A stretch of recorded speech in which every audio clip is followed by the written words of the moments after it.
शाजिया के पास चलते हैं। शाजिया, क्या केंद्र सरकार असंवेदनशील हो गई और यही सरकार राज्य सरकारों के लिए होगा कि क्या राज्य सरकारें असंवेदनशील हो गई हैं? क्यों स्वास्थ्य मंत्री राजेश टोपे कहते हैं महाराष्ट्र के, क्यों स्वास्थ्य मंत्री टीएस सिंहदेव कहते हैं छत्तीसगढ़ के, लेकिन क्या केंद्र भी असंवेदनशील है इस मसले पर? शाजिया बताइए। नहीं, मैं तो आशुतोष जी से पूछना चाहूंगी कि क्या राज्य सरकारें और उनकी प्रिय सरकारें इतनी बेशर्म हो गई हैं कि इतना हंगामा करने के बाद, इतनी ज्यादा अफरा तफरी करने के बाद, त्राही त्राही का जब वक्त था, जब लोग परेशान हाल थे और वो ऑक्सीजन की बात कर रही थी, कम से कम उनको उनसे ये नहीं हुआ कि वो एक अलग पेपर में कम से कम बताते कि ऑक्सीजन की कमी की वजह से लोग मारे गए हैं।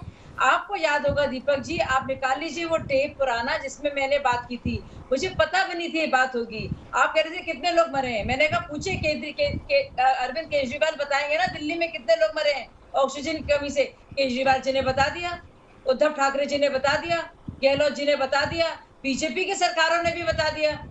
कम से कम अगर आपको लग रहा था इतनी बड़ी चीज है, हंगामा कर रहे थे, आपने एक और डेटा टैबुलेशन का तरीका सोचा। केंद्र सरकार की बेशर्मी तो नजर आ रही है। अगर केंद्र सरकार ना बात माने राज्य सरकारों की, तब क्या कहेंगे? केंद्र सरकार फासिस्ट हो गई है, राज्य सरकारों की बात नहीं मान रही है। अब जब राज्य सरकारें अपना अपना डेटा दे रही हैं और उसको रिकंसाइल करके बाकायदा देखकर एक फिगर दिया जा रहा है पूरी पारदर्शिता के साथ, तो फिर केंद्र सरकार उसमें भी बेशर्म है। सबसे पहले तो आप कहिए कि जो जो जो हंगामा मचाया गया था और जो जितने भी सिटीजन है इस देश के, उनको बेवकूफ ना कहिए, उनसे कहिए कि वो अपने अपने प्रिय चीफ मंत्रियों के खिलाफ क्रिमिनल केस दाखिल करें और बताएं कि आपने क्यों नहीं लिखा, उस रिपोर्ट में डेटा क्यों नहीं दिया, बजाय कि आप हमेशा केंद्र सरकार को कटघरे में खड़ा करें। सुन लीजिए, आप सबसे पहले बताएं वो सारे, चाहे वो भाजपा के हो या वो सबसे ज्यादा चीखने वाले उद्धव ठाकरे हो या एक्चुअली सबसे ज्यादा चीखने वाले केजरीवाल हो। बेशर्मी की हद है। दुनिया में आप क्या दिखाना चाह रहे हैं कि आपके पास ऑक्सीजन नहीं है? और एक और बात बता दूं जो आपको परेशान करेगी, जो टेक्निकल बात है और जो सच बात है, स्टेट का प्रशासन और ऑक्सीजन सप्लायर के बीच में एक कॉन्ट्रैक्चुअल अग्रीमेंट होता है। अगर आप इंटरिम रिपोर्ट पढ़ेंगे, जिसके बारे में तब तो मनीष सिसोदिया कह रहे थे सिग्नेचर कहाँ है, अब कुछ नहीं बोल रहे हैं क्योंकि उन पांचों लोगों ने कहा है कि नहीं वो रिपोर्ट सही है।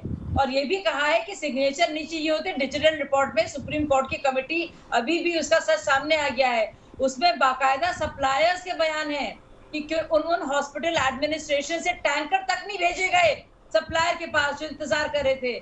दिल्ली सरकार हो या महाराष्ट्र सरकार हो या कोई भी सरकार आएंगे, इस मुद्दे पर भी आएंगे शाजिया, लेकिन मूल मुद्दे पर रुक जाते हैं। नहीं, मैं अब आपको बता रही नहीं, दूसरा मुद्दा नहीं है कि क्यों नहीं कहना चाह रहे हैं ऑक्सीजन की कमी से नहीं मरे हैं, क्योंकि जिम्मेदारी इन पर आएगी। क्योंकि प्रशासन की जिम्मेदारी होती है टैंकर्स को भेजना अस्पताल से लेकर सप्लायर्स तक। हर एक सप्लायर और अस्पताल का एक कॉन्ट्रैक्चुअल अग्रीमेंट होता है। मैंने इसको बहुत तफसील से पढ़ा है। तो मैं बताना चाहती हूँ कि आशुतोष जी, इन बदमाश राज्य सरकारों की बेशर्मी बेहयाई पर सवाल उठाएं और सच बोले जाकर और बताएं कि हमारी गलती थी, हमने सप्लायर्स के पास टैंकर्स नहीं भेजे।